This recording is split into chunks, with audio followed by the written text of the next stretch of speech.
So how is this wrenching transformation being put into place?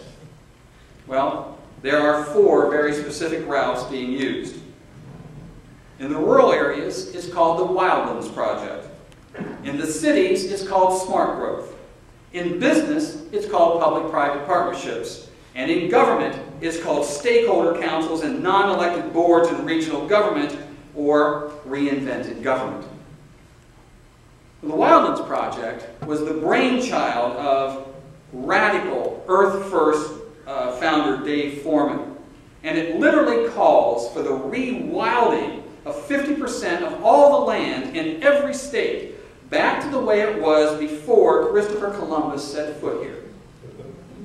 In 1983, when Foreman first dreamed up the scheme for the Wildlands Project, he said, quote, "It is not enough to preserve the roadless, undeveloped country remaining. We must recreate wilderness in large regions, move out the cars and civilized people, dismantle the roads and dams, reclaim the plowed lands and clear cuts, and reintroduce extirpated species." Destruction of human civilization was his goal. In reality, the Wildlands Project is a diabolical plan to herd people off the rural lands and into human settlements, cities. Crazy, you say? Yeah. Impossible? Not so fast.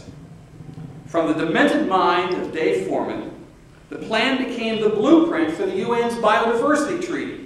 So now the scheme is international in scope with the power of law. And your elected officials, right here, on the local level, are helping to implement this insanity, whether they know it or not.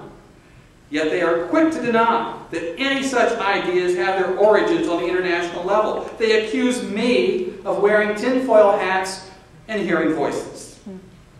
Well, here's a voice I hear.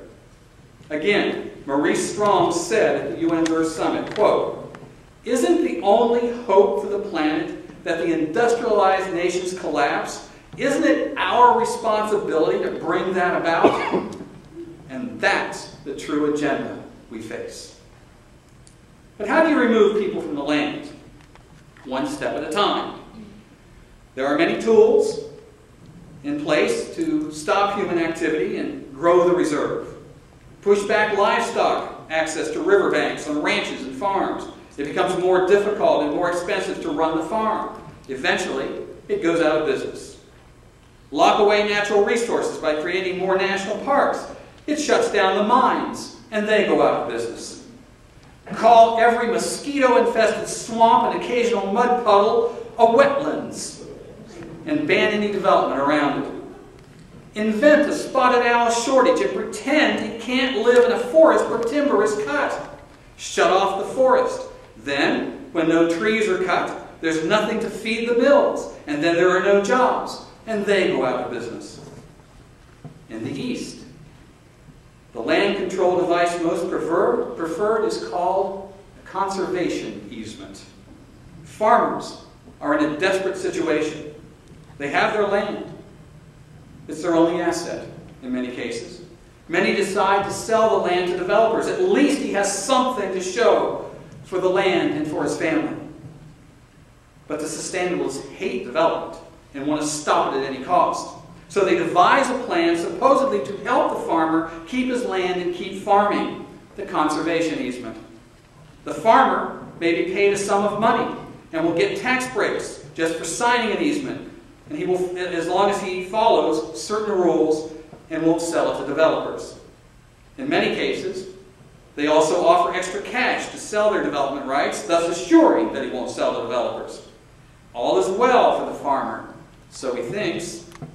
In reality, what he has done is basically given his property away to an entity that controls the conservation easement. Usually, it's an environmental group like the Nature Conservancy, which is little more than a money-laundering real estate firm posing as an environmental group. Moreover, as part of the agreement, they have severe restrictions on the way they can farm the land. They are forced to use strict sustainable development farming rules that restrict the kinds of chemicals they may use, the amount of water they may apply, and other energy-reducing processes. They may even be restricted by what crops they can grow, and each of these restrictions force up the cost of growing the crops, making it harder to compete in the market. Finally, they find that their land is now worthless because they can't sell it, because no one will buy it with the easement restrictions attached. In the end, it will all transfer to the environmental group who will lock it away for good.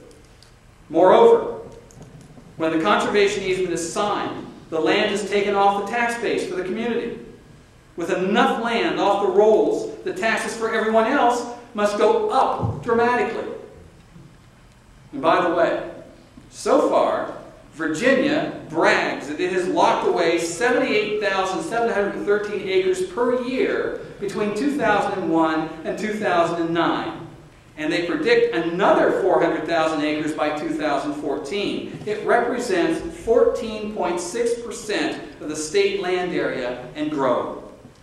In Fauquier County, where I reside, 33% of the land is now in conservation easements, but it's for the farmer.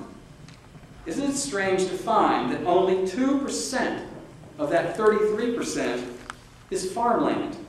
The rest is the property of the rich landed gentry, all the horsey people, who have found a way not to pay taxes on their property, shifting the tax burden to the rest of us. They love sustainable development, and they use their power and their influence in local government to help force its implementation.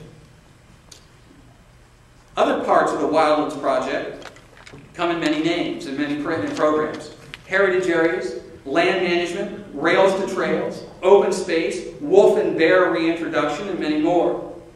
Each of these programs is designed to make it just a little harder to live on the land, a little more expensive, a little more hopeless. In reality, the process is simply herding people into those human habitat areas. East of the Mississippi, there are at least 9 wildlands projects covering Maine, Pennsylvania, New York, West Virginia, Tennessee, North and South Carolina, Georgia, and Florida, and of course, Virginia. Watch for the names of such projects like the Chesapeake Bay Watershed, Appalachian Restoration Project, and Piedmont Wildlands Project.